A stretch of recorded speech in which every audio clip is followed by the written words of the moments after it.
Yeah, no, it's tough, man. When you throw three interceptions, especially in the first half, or four interceptions, especially if it's in the first half, if it's your fault or not, that kind of can seep into your mind of how, man, like what decisions am I going to make going forward? Do I protect it or do I stay aggressive? But he battled through, man. That's a true test of a competitor, man. That whenever stuff's not going your way, to still pull your team to find a way to win. And he's done it at every level, high school, college, and now in the NFL, he's taken that team and they've turned it around fast. So he's a great competitor, man, and we understand it'll be a great challenge. And they have a great football team that's been playing playoff football for over a month now. So they understand what it takes to win, and we have to go out there and do whatever we can to do what we can to win. Coverage on Sports Radio 810 is brought to you by Westlake Ace Hardware. Visit your local Westlake Ace Hardware today. Online at westlakehardware.com. Westlake Ace Hardware. Small projects, big know-how. Ask away. Ace is the place with the helpful hardware, folks. Yeah, I think you build up for this all season long. And the regular season, you take it week by week. But you want to be here in the playoffs, and you know you're going to play the best football teams in the league, and that's what you want to do as a competitor. And so I'm excited to get to go up against a great football team at Arrowhead. That's always a good time. Patrick, what do you think Jarek does well as a receiver?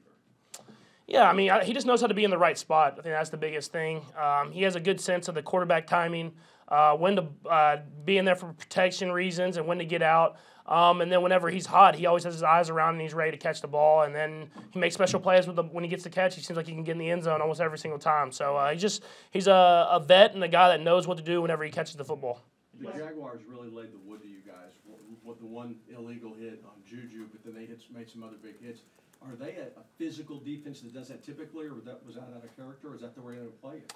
Yeah, I mean, they're a fast, physical team. They fly around. They fly to the football. I got to do better at not leading guys into hits like that. So I'll try to protect my receivers the best I can, but we're going to still be aggressive. We're going to throw the ball down the field when we get the opportunities to. But it's all going to start with up front, our guys blocking their defensive line, which has a lot of great players there. So I'm just going to do whatever I can to have success every play that I get the opportunity to. Patrick, what stands out differently about this team from when you last faced them? 27-17 win, but things have changed because they're starting to win. They got a little momentum. What are you seeing differently out of them?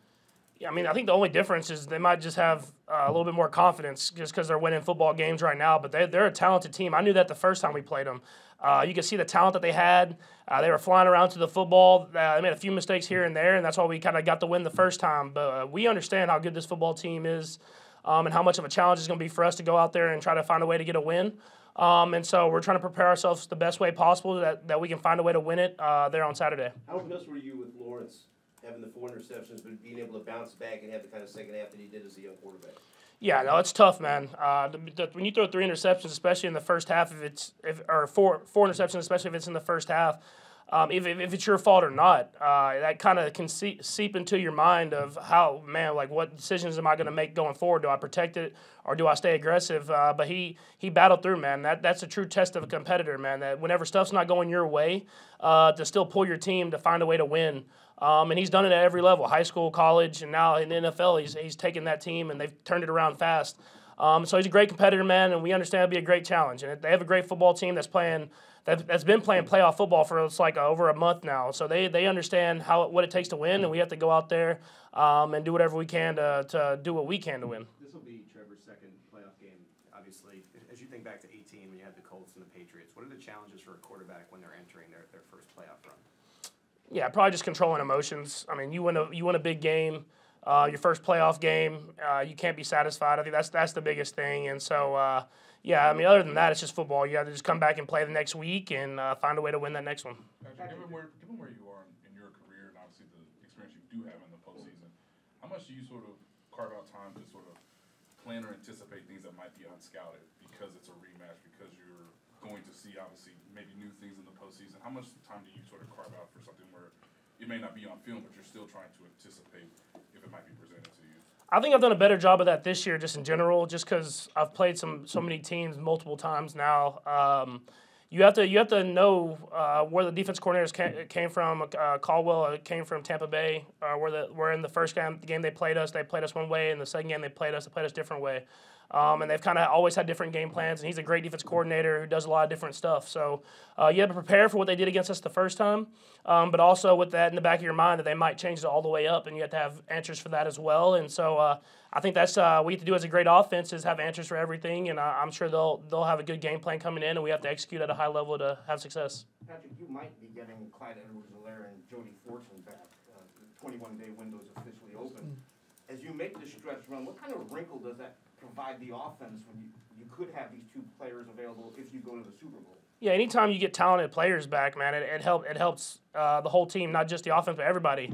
To have that energy in the locker room again, to have it on the football field, and both those guys are special type players where they can do different things than the guys that we already have in there. So just having as many people back healthy as possible is going to be great for us because we'll have different options to utilize as we continue to try to build and get better and better and win these playoff games. Patrick, what do you feel like you missed without having McCall in the lineup?